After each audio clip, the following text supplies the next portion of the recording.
एक बार एक शिकारी शिकार करने के लिए जंगल में पहुंचा। उसने अपने तीर पर बहुत ही खतरनाक जहर लगाया और शिकार को निशाना बना करके उसने तीर को छोड़ा, लेकिन उसका तीर चूक गया और तीर एक पेड़ पर जा लगा। वह पेड़ बहुत ही हरा भरा और बहुत सारे तोते उस पेड़ पर रहते थे।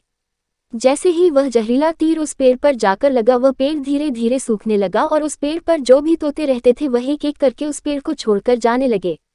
उस बड़े से पेड़ के कोट में एक बहुत ही बूढ़ा तोता रहता था जो बहुत ही धर्मात्मा और अच्छे मन का था। सभी तोते उस पेड़ को छोड़कर जाने लगे थे, लेकिन वह बूढ़ा तोता जाता था, दाना लेकर के आता और उसी कोट में आ करके बैठ जाता था, परंतु उस पेड़ को छोड़ने को तैयार नहीं था। बूढ़े तोते के साथियों ने कई बार आकर के उसे समझाया कि यह पेड़ सूख रहा है और किसी दिन गिर भी जाएगा, चलो किसी और पेड़ पर चल कर रहा जाए, परंतु वह बूढ़ा तोता वहां से जाने को तैयार नहीं हो रहा था। अब यह बात देवराज इंद्र तक पहुंची। उन्हें बताया गया कि एक तोता है, वह जिस पेड़ पर रहता है उस पेड़ पर एक जहरीला तीर लगने के कारण सूखने, गिरने और खत्म होने की कगार पर आ पहुंचा है, और एक बूढ़ा तोता अभी भी वहीं पर रह रहा है। वह दाना लेकर आता है और वहीं पर रहता है, जबकि उस जंगल में बहुत सारे पेड़ हैं, लेकिन वह उसी पेड़ पर रह रहा है। देवराज इंद्र प्रकट हुए और उस बूढ़े तोते से कहने लगे कि आप बहुत धर्मात्मा हैं, बहुत ही अच्छे मन के हैं, लेकिन आप इस पेड़ को छोड़कर किसी और पेड़ पर चले जाइए, क्योंकि यह पेड़ कुछ ही दिनों में गिर जाएगा।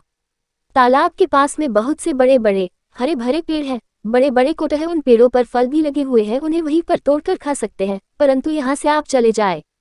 तोता बोला, माफ कीजिएगा, इस पेड़ ने मुझे जीवन दिया है, शिकारियों से मेरी रक्षा की है, हर मौसम में मेरे साथ रहा है, ये कोट मेरा घर है, यहाँ मैं पला बड़ा हूँ, इस पेड़ को मैं छोड़कर कैसे जा सकता हूँ? इस पर संकट आया है तो क्या मैं इसे छोड़कर चला जाऊं? मैं ऐसा कभी नहीं कर सकता।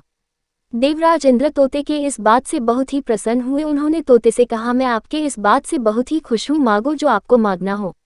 उस बूढ़े तोते ने कहा, मुझे बस इतना मांगना है कि जिस पेड़ ने मुझे जन्म दिया, जहाँ मैं रहा पला बड़ा, जिसे आप मेरा जन्मभूमि कह सकते हो, आप इसे फिर से वैसा ही हरा भरा कर दो जैसा यह था।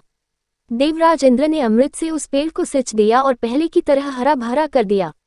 अब वापस से उस पेड़ पर आकर के बाकी तोते रहने लगे। वह बूढ़ा तोता कुछ समय तक और जिंदा रहा, फिर उसकी मृत्यु हो गई और वह स्वर्ग में चला गया।